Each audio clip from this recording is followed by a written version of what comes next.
Actually જો જોવા જાય ને તો દીકરો અમને નથી ને તો મને બહુ ગમ્યો, કારણ કે હાલની જે જનરેશન છે ને એ બહુ વિચિત્ર જનરેશન છે. મા બાપને રાખવામાં બહુ તકલીફ પડે એ લોકોને. એકચ્યુઅલી એ લોકોને લગ્ન કર્યા પછી આ બધા પ્રોબ્લેમ ચાલુ થાય છે.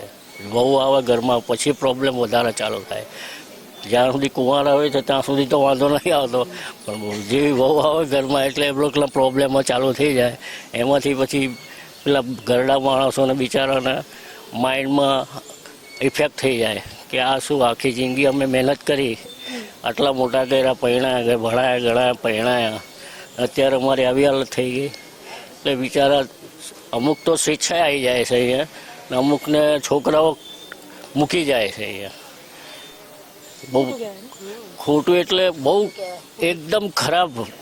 એ માણસ જ ના કહેવાય. પહેલી વાત તો એ જે બી મૂકવા આવે ને એ માણસ જ ના કહેવાય, એ વિચિત્ર માણસ કહેવાય. એ સાલાઓ તમને આટલું સરસ મોટા કરીને ભણાઈ ગણાઈને પરણાય, પોતા સુખી કર્યા, નોકરી લગાડ્યા, ને તમે આવા મા બાપને લાત મારો એ બહુ વ્યાજબી નથી. બહુ માણસને મા બાપ તરીકે કેવું લાગે અંદર. મેં બહુ સેવા કરી છે મારા મા બાપની. બધું અંદર અમે સાસુ સસરાને બેયની કરેલી છે, એટલે અમને થોડું એ થાય. આજની જનરેશનમાં આવું કોઈ કરે? ના કરી શકે. આજની જનરેશનમાં તો પૂછો જ નહીં, વાત જ ના પૂછો. આજની જનરેશનમાં આવી સેવા કોઈ કરી ના શકે.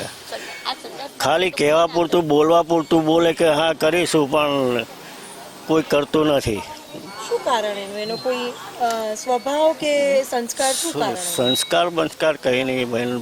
જમવાનો એકદમ ફાસ્ટ થઈ ગયો ને મોંઘવારી વધી ગઈ, બરાબર છે ને લોકોને નોકરીઓ મળતી નથી ને મા બાપ બિચારા રિટાયર થઈ ગયેલા હોય તો શું કરે? છોકરાને નોકરી મળતી ના હોય એ શું કરે?